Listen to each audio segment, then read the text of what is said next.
Je vais vous dire quelque chose que vous devrez retenir ici aujourd'hui. Les mêmes personnes qui ont fait arrêter le pasteur Aimé David sont les mêmes personnes qui ont voulu tuer Eli Pada. Eli Pada, on ne voulait pas l'arrêter. Eli Pada, on ne voulait pas le mettre en prison. Eli Pada, le projet était de le prendre, de lui poser des questions, de tirer des renseignements de lui et le tuer. C'est pourquoi c'est clandestinement qu'ils ont voulu prendre Eli Pada. Un groupe de mafiosos en Côte d'Ivoire ont le but de vouloir tuer ce frère. C'est maintenant que je vais parler. Le problème d'Eli Pada là, le pasteur Aimé David qui est en prison, ce sont des pasteurs, des archibishops et des bishops qui ont porté plainte contre lui.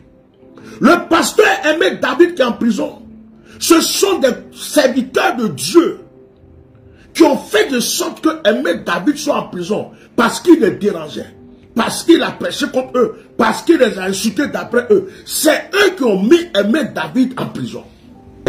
C'est pas parce que ce sont les autorités politiques qui sont allés le prendre pour le déposer en prison. Ce sont des archibishops, des pasteurs, des évêques, des prophètes. Il y a un groupe de mafiosos. Dans leur groupe, ils ont même une armée secrète. Ce n'est pas la première fois que je parle. Ils ont des brouteurs. Ils ont tout ce qu'il faut. Ils ont même des prostituées dans leur groupe pour séduire les gens, pour tendre des pièges. Des pasteurs qui ont un groupe de mafiosos en Côte d'Ivoire. Il y a une mafia dans l'église de Côte d'Ivoire. Et cette mafia est utilisée par le gouvernement quand ils veulent faire taire quelqu'un, quand ils veulent arrêter quelqu'un qui les dérange par une prophétie ou par une révélation. Ce sont ces pasteurs-là qui ont tout fait pour mettre la main sur David Aimé. C'est eux qui ont cherché à tuer Eli Pada. Suivez-moi bien. Est-ce que vous savez que j'ai reçu une révélation où Eli Pada voulait rentrer il n'y a pas longtemps, de là où il est, parce qu'il avait la possibilité de rentrer. Suivez-moi. Mais Eli Pada a changé d'avis. Vous savez pourquoi? Parce qu'il a reçu spirituellement des échos, des gens qui l'attendaient pour en finir discrètement. Et la chose se passait à Koumassi. Je ne sais pas quelle relation Eli Pada a avec Koumassi. Je ne sais pas s'il y a des pasteurs à Koumassi avec qui il a eu des problèmes. Je ne sais pas si c'est à Koumassi il vivait. Je ne sais pas si c'est à Koumassi il a eu des problèmes avec des gens. Mais il y a un groupe de personnes à Koumassi, des pasteurs et des brigands mélangés qui sont en train de guetter l'arrivée d'Eli Pada. Ils sont en train de guetter pour voir si ils voient Eli Pada. Je ne sais pas. Peut-être que la famille d'Eli Pada est à Koumassi. Peut-être que sa maison, il vit à Koumassi. Peut-être qu'il a un lien à Koumassi. Mais Koumassi est surveillé. Or, dans la révélation, Eli Pada voulait mettre ses pieds à Koumassi. Et il a entendu des échos spirituels. Et Eli Pada a fait demi-tour. Et je reçois comme ça que, à cause de cela, son arrivée qui devait être précipitée s'est encore prolongée. C'est comme si des gens ont des rancunes. C'est comme si des gens sont là et puis ils attendent. Lui là, on va finir avec lui. Donc, comme il est prophète, et comme il reçoit les choses, il est dans son coin.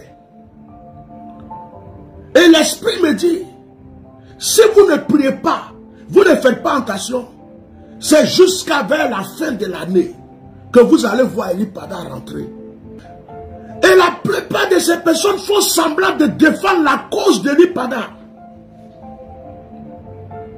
Il y a des personnes qui l'attendent pour l'achever. Et ces personnes font semblant de défendre sa cause. Le gouvernement parle de Tene Bahima, bien sûr, parce que c'est lui qui a chargé l'affaire. Je le répète aujourd'hui. Mais il a confié à des pasteurs. Mettez des cœurs et protégez le direct.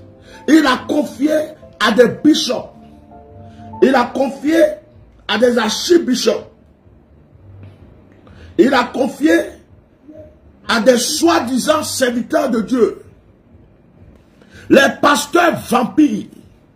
Les bishops vampires. Les archibishops vampires. Les mafiosos qui tuent les vrais hommes de Dieu. Qui est dans l'église de Jésus-Christ en Côte d'Ivoire. Pour boire le sang des vrais enfants de Dieu. Eli Pada les a dérangés. Les prédications d'Eli Pada les a dérangés. Les prophéties d'Eli Pada les a dérangés. Les révélations d'Eli Pada les a dérangés. C'est eux qui ont dit, lui là, on va régler son compte. Parce qu'il est en train de gâter notre mangement. Lui là, on va le tuer en cachette.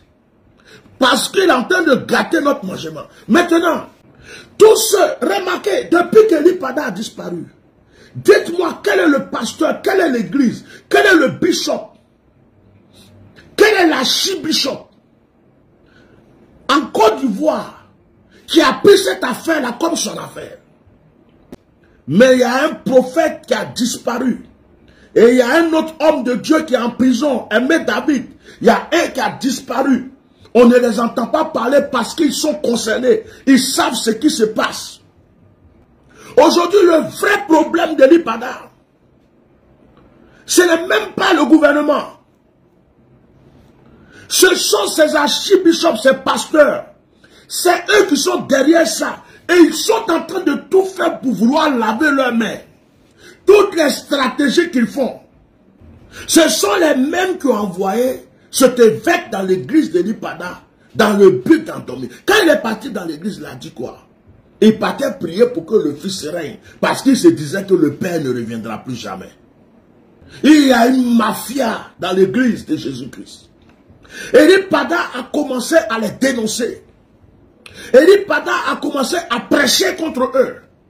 Eli Pada a commencé à révéler des choses qu'ils n'avaient pas envie d'entendre. C'est eux. Est-ce que vous savez qu'il y a des pasteurs qui ont des loubas? S'ils ne sont pas contents de toi, ces loubas vont t'attraper chez toi et puis ils vont te faire ce qu'ils veulent dans la forêt du Banco. Vous savez qu'en Côte d'Ivoire, il y a des bishops qui vont prendre des gens et les mettre dans leur coffre. Ils les menacent à un pistolet. Est-ce que vous savez que vous avez des archibishops qui se promènent avec des pistolets? Leur garde-corps de pistolets. Et qui font leur propre loi. Parce qu'ils mangent avec l'État. Et c'est eux qui font le sale boulot dans l'église. Ils ne veulent pas qu'on parle. Ce sont ceux-là que je dérange. Ce sont ceux-là qui m'attaquent. C'est ceux-là qui attaquent mes pages. Ma page. C'est ceux-là qui ne veulent pas que je parle. C'est des mystiques, des sataniques, des démoniaques. C'est eux qui voulaient tuer Eli Pada. Mais ils n'ont pas pu le tuer. Ils n'ont pas pu tuer Eli Pada. Pour cela, je suis leur ennemi. Quand ils ont envoyé l'évêque dans l'église d'Eli Pada, c'est comme si ils ont mis la main sur le pasteur Simplice. Ils ont mis la main sur l'église. La démarche que l'église avait voulu commencer à faire, ils ont tout bloqué. Est-ce que vous savez qu'il y a des bishops qui ont reçu l'équipe d'Eli Pada? Pour leur dire, ouais, nous sommes avec vous, nous sommes en train de jouer, mais taisez-vous, fermez vos bouches, nous sommes en train de discuter, de lutter. Eli Pada voulait mettre ses pieds à Koumassi il n'y a pas longtemps. Révélation que je vous donne. C'est comme je l'ai vu. Il dit, je vais aller à Koumassi. Je vais aller à Koumassi. Et puis il reçoit comme des appels, quelque chose qui lui dit, ne mets pas tes pieds. Ils sont en train de t'attendre à Koumassi. Ils sont cachés là. C'est des gens très dangereux. S'ils t'ont pris, ils ne vont pas te louper. Je suis venu vous dire ce soir, Il n'y a pas longtemps, Eli Pada, je ne sais pas quelle est sa relation avec Koumassi. Mais Eli Pada a failli venir à Koumassi. Et ça, c'est des choses que Dieu m'a montré hier soir. Eli Pada voulait venir à Koumassi. Mais la révélation lui a été donnée dans ce que j'ai vu. Que Koumassi était mimé. Et il y a des gens cachés. Il y a des gens qui sont là qui surveillent pour pouvoir mettre la main sur lui et lui créer des problèmes. Et il a l'achevé. Parce que les gens veulent tuer Eli Pada. Je voudrais m'adresser au pouvoir qui est là aujourd'hui. Je voudrais m'adresser aux églises mafioso en Côte d'Ivoire. Eli Pada est devenu la pierre. La pierre qu'on rejette qui devient la pierre principale. Vous allez tomber à cause de la vie d'Eli Pada. Je parle au pouvoir qui est en place aujourd'hui. Vous ne pouvez plus régner parce que Dieu veut que son serviteur soit libre dans ce pays. Je parle au pouvoir qui est en face aujourd'hui. Dieu vous a tellement interpellé, vous n'avez pas compris. Vous avez mis la main sur son oin. Vous avez cherché à tuer son oin. Vous avez poursuivi la vie de son oin.